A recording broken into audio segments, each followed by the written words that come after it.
ओम शांति। आज का हमारा विषय है युवा जीवन महत्वपूर्ण जीवन है, लेकिन युवाओं के सामने उनकी कुछ समस्याएं भी हैं।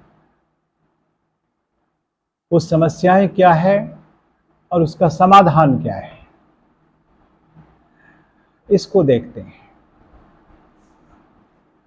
तो इसको जानने के पहले आधे मिनट पिता परमात्मा को याद करें और उनसे शक्ति प्राप्त करें।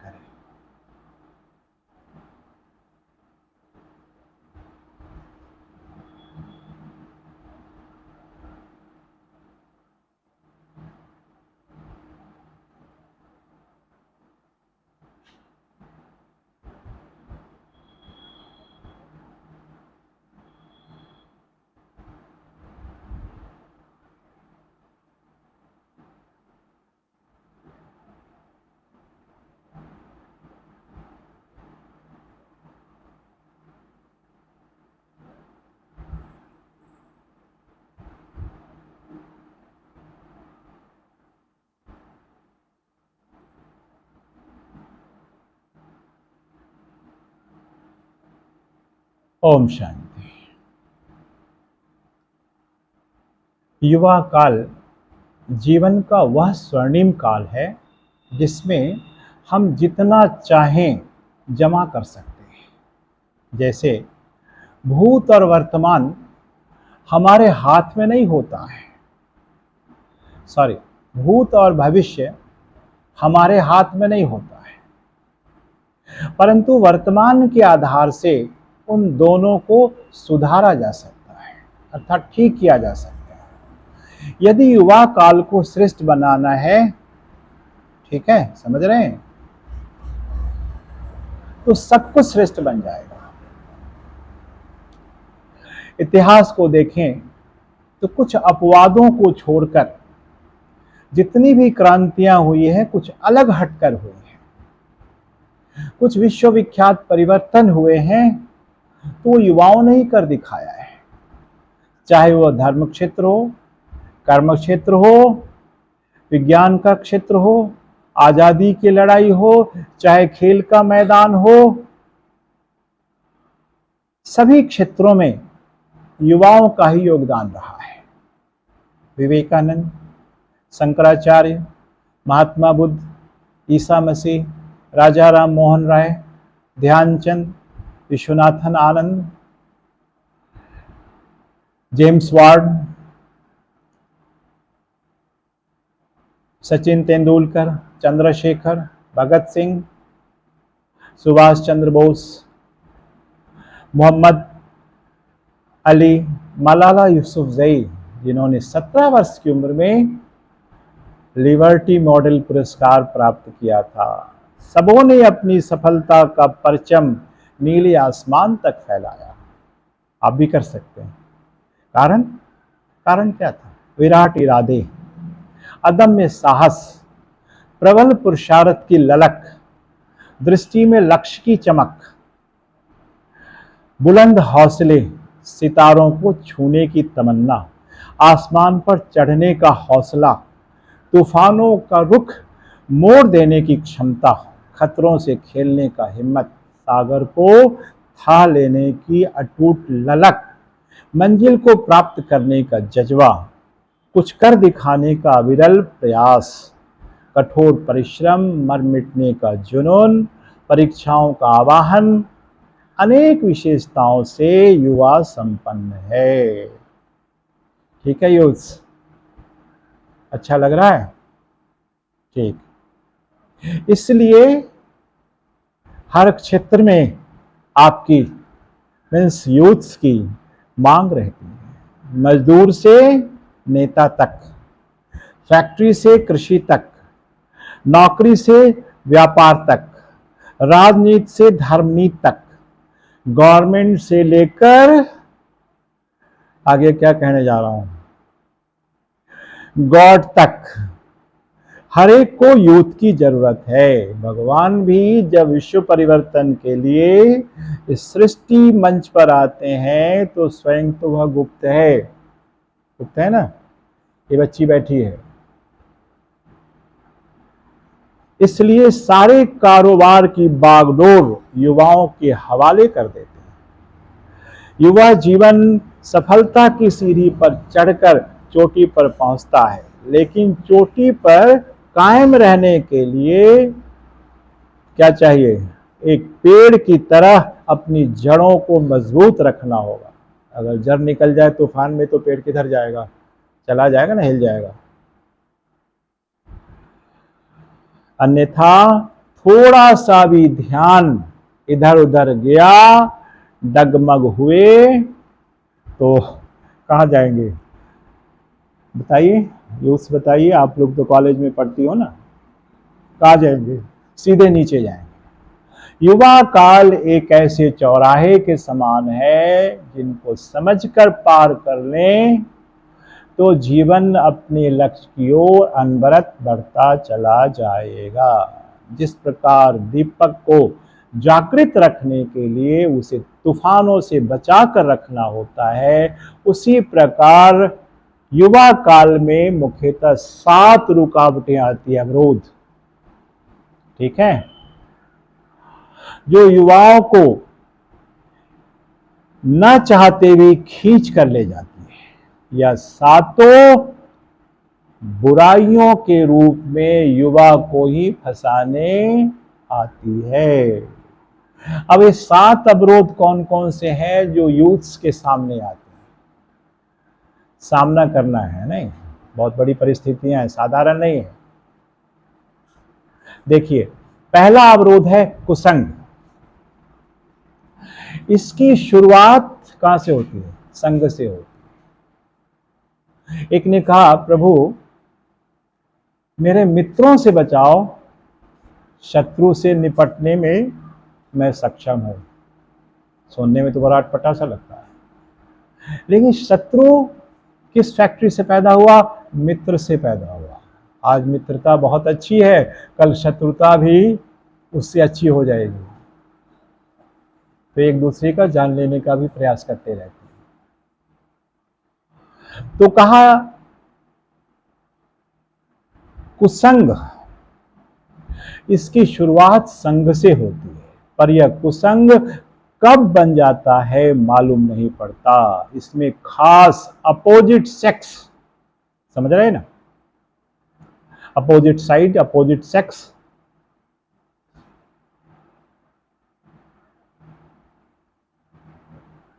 क्या करेंगे? जाना चाहिए? नहीं जाना चाहिए, क्योंकि एक ऐसी मीठी तलवार है जो सारे पुण्य कर्म को काट कर रख देती है, जिसके लिए कहा गया है, कौन सी कहावत है आप बताइए? संग तारे कुसंग बोरे, नहीं कहते हैं ना, संग तारे कुसंग बोरे। तो कुसंग कौन सा? अपोजिट साइड का। जहां आजकल गर्लफ्रेंड बॉयफ्रेंड बनाने का एक फैशन चला हुआ, और ये गर्लफ्रेंड बॉयफ्रेंड किस सागर में बह जाते हैं उनको अंदाजा नहीं मिलता, और जब अंदाजा मिलता है तो सब कुछ समाप्त हो जाते हैं, अपने अस्तित्व को ही खत्म कर देते हैं। दूसरा व्यसन, आजकल यूथ्स में चरस, अफीम, LSD, मार्फिन, ये सब लेने का चलन बन गया है। हर जगह, शहर से लेकर गांव तक, कहीं ना कहीं दुकानों में प्राप्त हो जाती है। व्यसन, यह बुराई ऐसी कैंची है जो न सिर्फ संबंधों की गरिमा को काट कर रख देती, बल्कि हमारी बुद्धि की शक्ति, कौन सी शक्ति है? सबसे पहले निर्णय शक्ति और परखने की शक्ति। अगर कहीं आपका डिसीजन गलत हो गया और आप कुछ गलत कर बैठे तो कितनी बदनामी होगी? होगी ना। इसलिए कहा, निर्णय शक्ति एवं परखने की शक्ति को भी नष्ट कर डालती है। कोई व्यक्ति हमसे मित्रता करना चाहता है नुकसान देने के लिए, हम उसको नहीं परख पाए, मित्रता कर ली और भारी नुकसान हो गया। लेकिन अब क्या? व्यसन खुशी की तलाश में होती है और खुशी व्यसनी से कोसों दूर रहती है, इतनी दूर चली जाती है कि वापिस होना मुश्किल है। तीसरा अवरोध है आधुनिकता यानी फैशन। मैं देखता हूं बच्चों को भी और युवाओं को भी, पैंट पहनेंगे तो घुटने से थोड़ा नीचे, युवतियों को भी देखता हूं। बाजू में आजकल एक विंडो बन गया है दोनों साइड में। सियानी सियानी बच्चों को मैं देखता हूं मार्केट में। कभी यहां देखा था मैंने एक बच्ची को, उसकी माँ भी थी, तो मेरा विचार चला उसकी माँ से बात करूं जरा। ये करप्शन जो हो रहा है फैशन के कारण हो रहा है। अपने को स्मार्ट दिखाने के लिए हम आधुनिकता का कहें व फैशन का सहारा लेते हैं, परंतु यह पर्सनालिटी तभी तक प्रभावशाली है जब तक आप चुप हैं। बहुत फैशनेबल है, स्मार्ट लगते हैं, लेकिन जहां गुस्सा किए, लड़ाई किए, मारपीट कर ली, पिस्टल निकाला, ट्रिगर दबाया तो गए आप।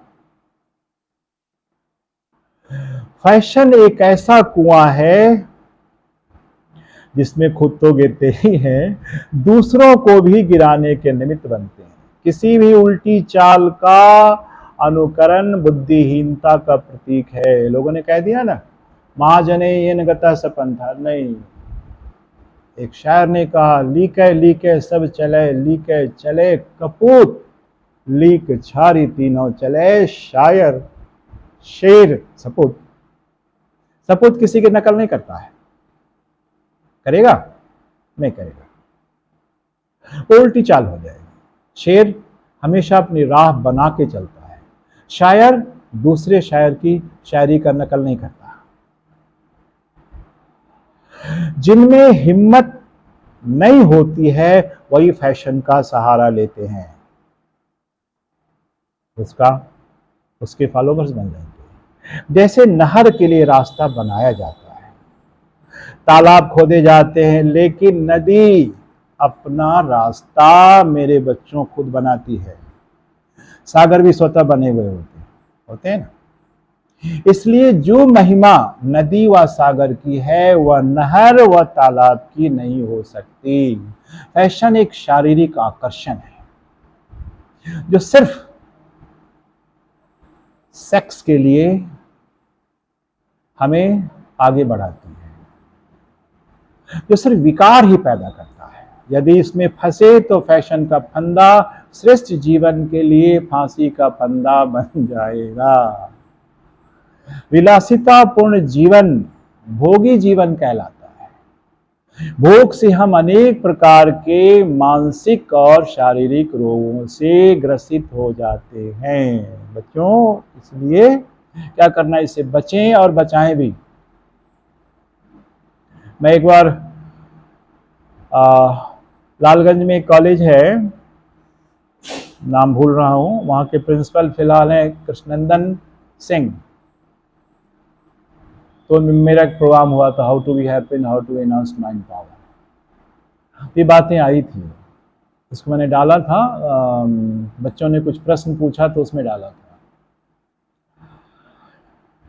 चौथा अवरोध है ख्याली ख्वाब। यथार्थ के धरातल पर वही सफल हो सकता है जिसने प्लान को प्रैक्टिकल में लाना सीखा हो। ख्वाबों की उड़ान क्षण भर में धाराशायी हो जाती है। वर्तमान में जीना सीखें। वर्तमान भविष्य की दिशा तय करता है। जो सामने है उसे अच्छे से अच्छा करना है। समझा बच्ची?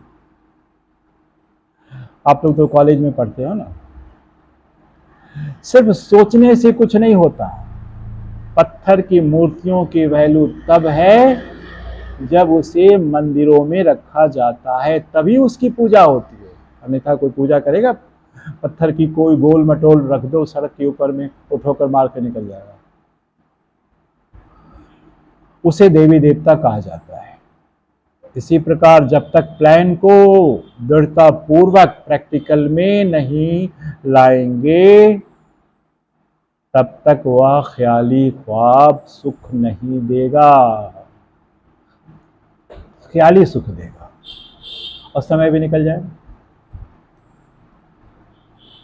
एक बार, बहुत पुरानी बातें हैं, मैंने किसी को कहा, यदि मैं राष्ट्रपति होता तो ऐसे करता, यदि मैं वैज्ञानिक होता तो ऐसे करता, यदि मैं डॉक्टर होता तो गरीबों की फ्री इलाज करता, पैसा नहीं लेता, ट्रस्ट बनाता। किसी ने कहा, अरे भाई आप डॉक्टर हो? मैंने कहा नहीं। वैज्ञानिक हो? मैंने कहा भी नहीं। राष्ट्रपति हो? बोले कहो भी नहीं। तो क्यों माथा फोड़ रहे हो अपना? जो हो उसमें क्या कर सकते हो वह अपने को समझाओ। बहुत पुरानी बात है, मैं समझता हूँ कई दशक गुजर गए। 5वां अवरोध है नकारात्मकता यानी निगेटिविटी। इसमें वेस्ट थॉट भी आता है, ठीक है। Negative thoughts robs our energy, mental energy and mental strength, physical also, and makes us feel tired and drained. We are responsible for our own thoughts, feelings and behavior. Waste thought means past के विचार, आगे के lesson में बताएंगे। जो बीत गया उसको खाली बैठे सोचते चले जाए।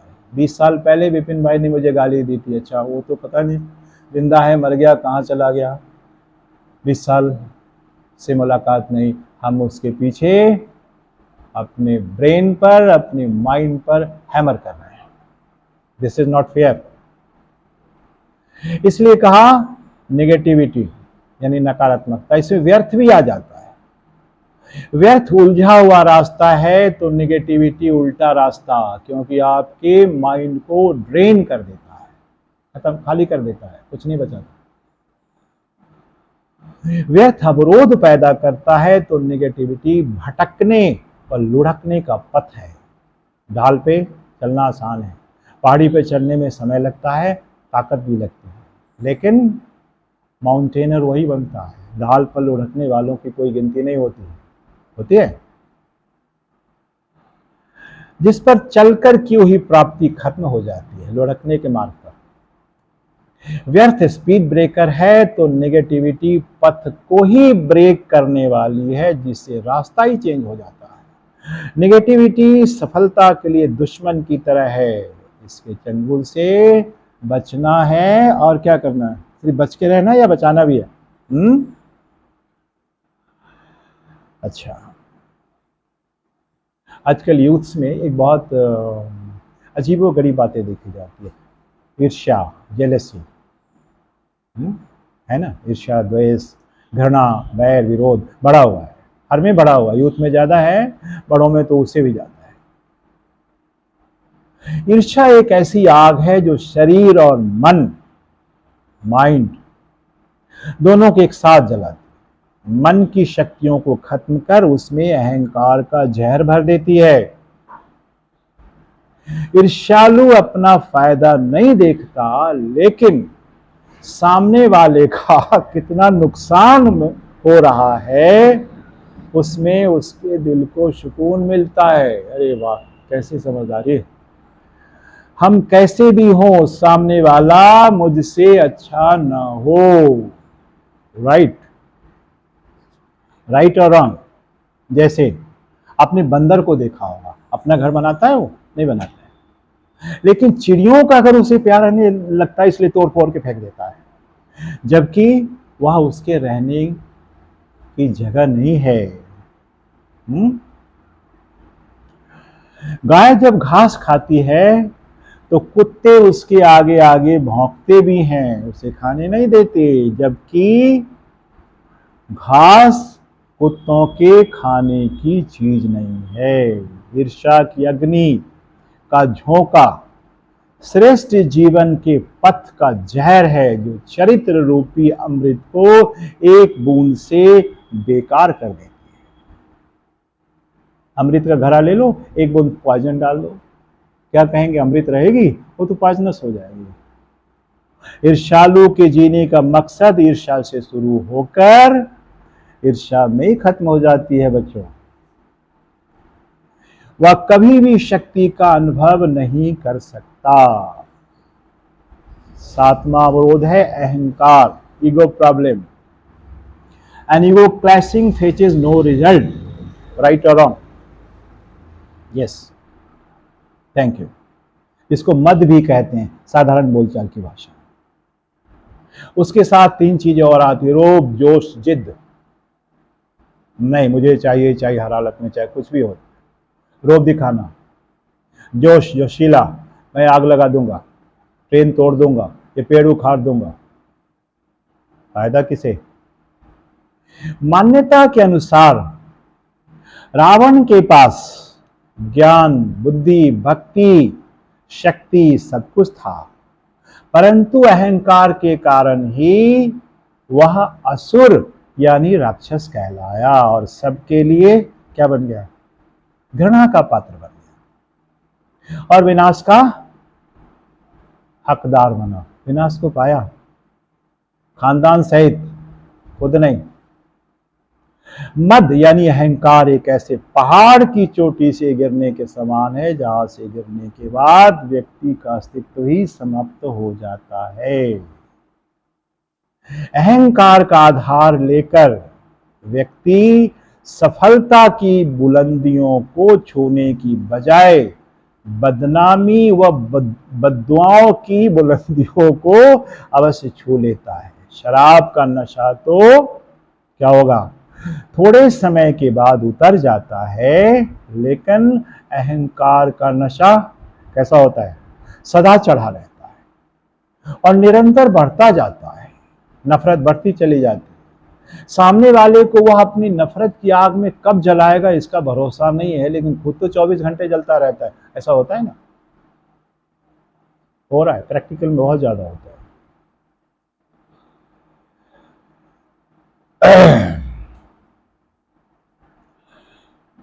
जिस नशे से मन मलिन, बुद्धि विहीन, स्वभाव चिड़चिड़ा, संस्कार कट्टर, वृत्ति दूषित, दृष्टि कलुषित, स्मृति यानी मेमोरी पावर क्या होगा? कमजोर हो जाएगी, कंसंट्रेशन टूटता रहेगा, भावना अशुभ, भाव कटु, बोल जहरीले, मुख से ऐसे बोल निकलेंगे जैसे लगा किसी ने कान में पिघला हुआ शीशा डाल दिया हो। कर्म विकर्म बनते चले जाते हैं, जिससे हर व्यक्ति उससे दूर रहने लगता है। इस प्रकार इन सातों अवगुणों से आत्मा के सभी गुण नष्ट हो जाते हैं। Because I am not body nor I am God but I am soul.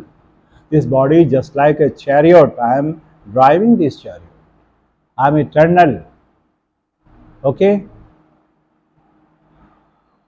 इन सातों अवगुणों पर विजय प्राप्त करने के लिए 7 महत्वपूर्ण बातें हैं जो पिता परमात्मा ने स्वयं बताई। वो कौन सी 7 महत्वपूर्ण बातें हैं? सबसे पहला, कड़ी मेहनत। परिश्रम का कोई विकल्प होता है? नहीं होता है।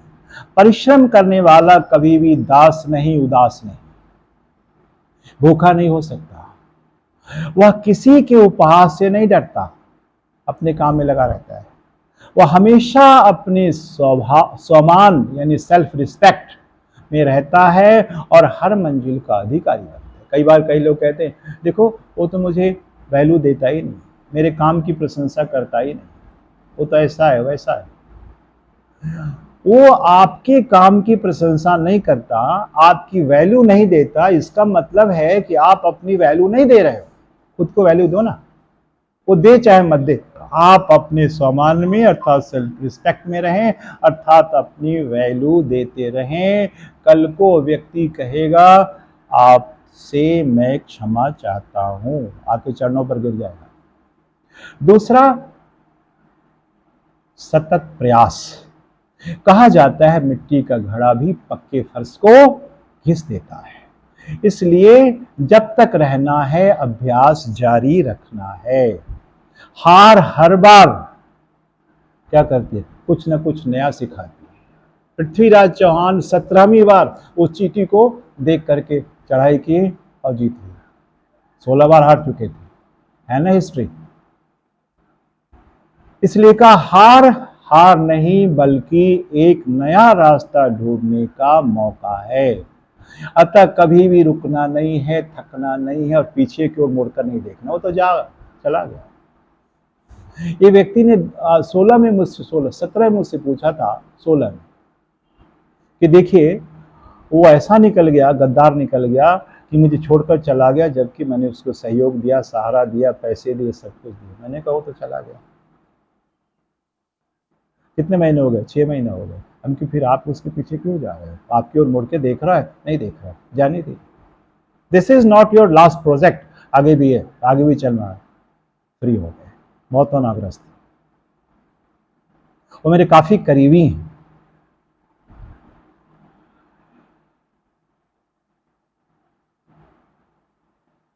इसलिए पीछे लौटने के सारे रास्ते बंद कर दो, हमें सिर्फ आगे बढ़ना है। वो कहा ना, this is not our last project. आगे अटूट हिम्मत, ये भी चाहिए अवरोधों से लड़ने के लिए। भगवान का वायदा है, तुम एक कदम हिम्मत का बढ़ाओ तो मैं 100 कदम मदद का आपके आगे बढ़ाऊंगा। एक कदम ही नहीं बढ़ाएंगे तो भगवान क्यों देखेगा आपको? कदम बढ़ाने वाले को देखेगा ना।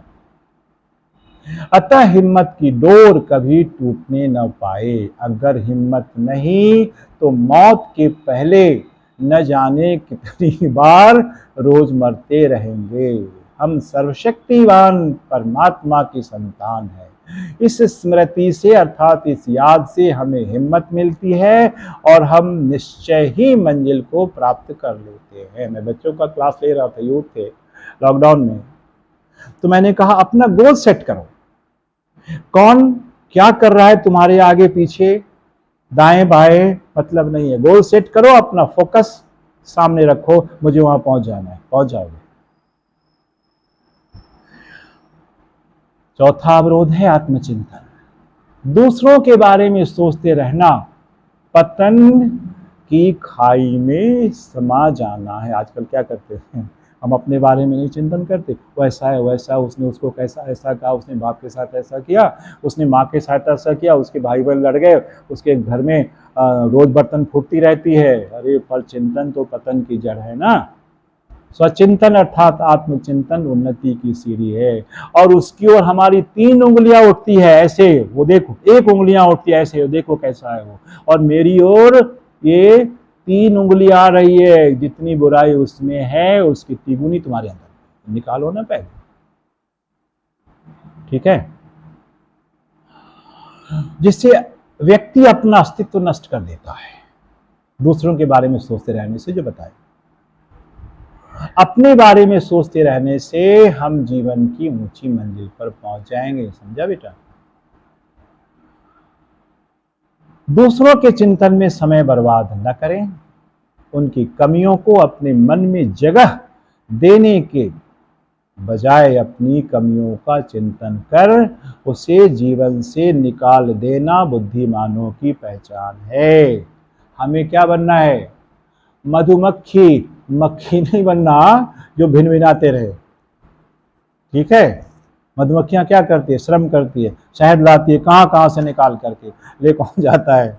खुद खाती है? नहीं खाती है, रखती है खाने के लिए, लेकिन निकाल तो हम लेते हैं ना। इसलिए हमें मक्खी नहीं बनना, मधुमक्खी बनना है, ठीक है।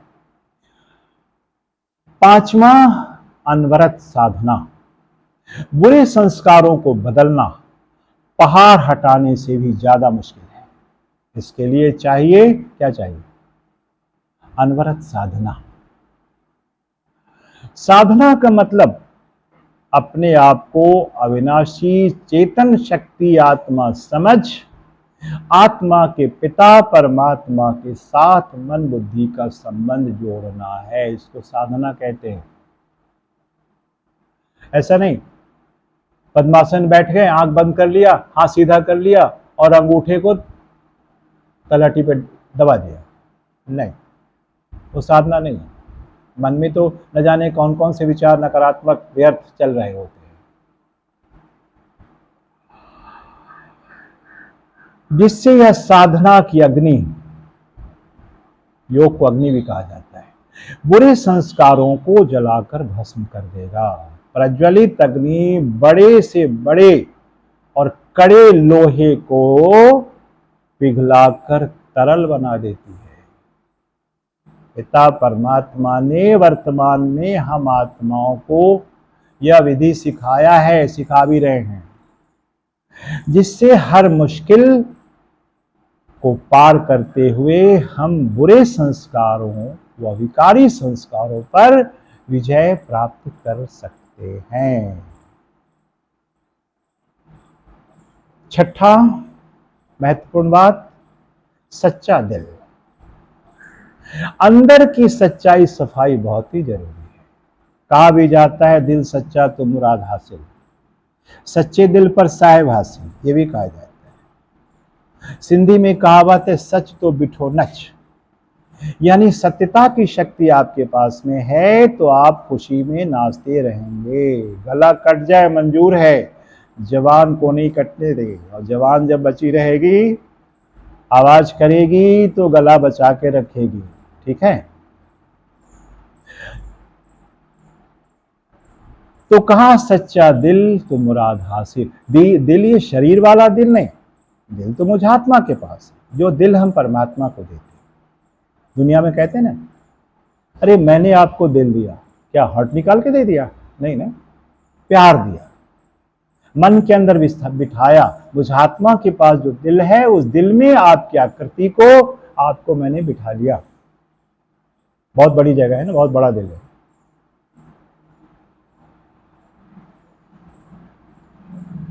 जिंदगी में भले कुछ सीखें या ना सीखें, लेकिन सच्चाई जरूर सीख लें। सच्चा दिल वाला खुशियों में क्या करेगा? सदा नाचता रहेगा। जो बताए अभी थोड़ी देर पहले बताया ना, भगवान को भी वही प्यारा लगता है। सच्चाई सदा शुद्ध बनाती है, पवित्रता के नजदीक ले जाती है। And purity is the beauty of the soul. Purity is the personality of the soul. Purity is the power of the soul. I am soul, not body, nor I am God. जैसा कि तुरंत बताया, body just like a chariot, and I am driving this chariot.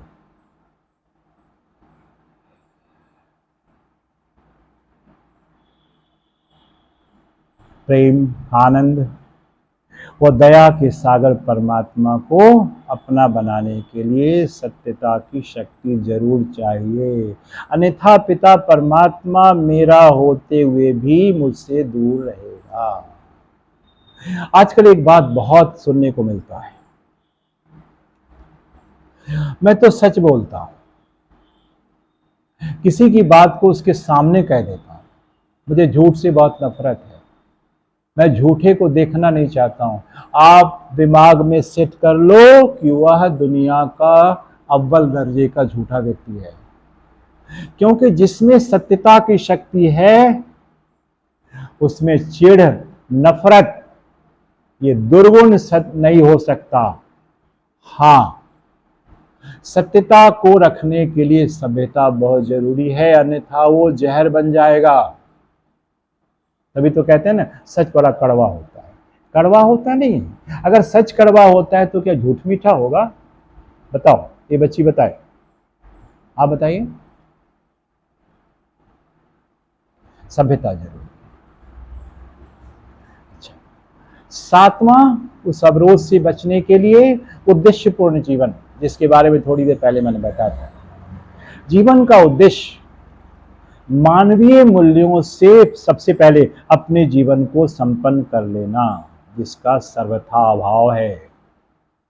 हम मानव कहलाते तो हैं, लेकिन हमारा बोल, हमारा व्यवहार, हमारे विचार, हमारे स्वभाव संस्कार कैसे हैं? पशुवत।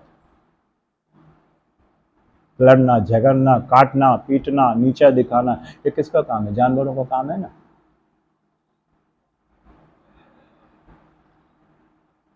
मानव जीवन के अंदर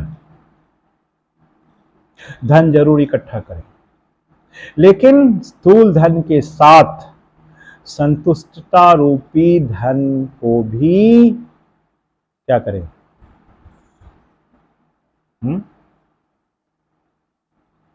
जीवन में भरते चले जाएं। मनी हो, खुशी भी हो, नहीं तो मनी दुखदाई बन जाएगा।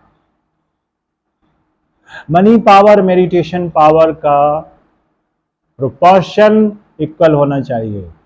अगर डगमग हुआ तो कुछ नहीं मिलेगा आपको मनी होते हुए भी।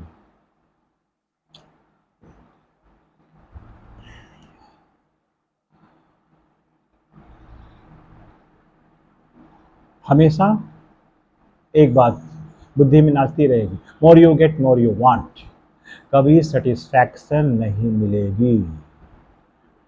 ठीक है, आप इसी तरह अपने जीवन को समाप्त कर लेंगे। ऊंचे पद पर जरूर जाएं, लेकिन सेल्फ रिस्पेक्ट का नशा भी साथ हो, वरना रिस्पेक्ट के लिए आपको दूसरे पर डिपेंड रहना पड़ेगा। उसके पास भी नहीं है तो कहां से देगा वो तो खुद दूसरों पर डिपेंड है, खुद खाली है।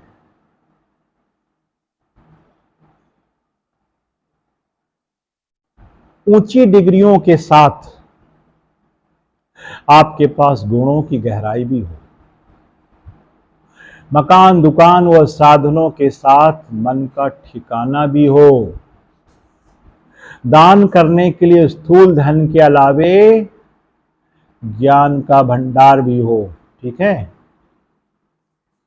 साधनों के साथ साधना भी हो, नहीं तो वो साधन सुख नहीं देगा। साधन से सुख जरूर मिलता है, लेकिन सुख भोगने की जो हमारी मानसिक स्थिति होनी चाहिए, जो मानसिक सबलता होनी चाहिए, वह साधना से मिलेगी, साधन से नहीं मिलेगी। समाज सेवा के साथ शुभ भावना रख खुशी देने की सेवा भी हो, सभी आत्माओं को परमात्मा का परिचय देकर उसके जीवन में सुख शांति प्राप्त कराने का लक्ष्य भी हो। और यह सारा कार्य इस युवा काल में ही कर सकते हैं। यदि ये सातों बातें आपके जीवन में हैं तो आपका यह युवा जीवन सफल है, अदरवाइज उधर वाले में है। अच्छा, जरूर आप लोग इस पर चिंतन करके अपना विचार मुझे कल देंगे। ओम शांति। Thank you very much.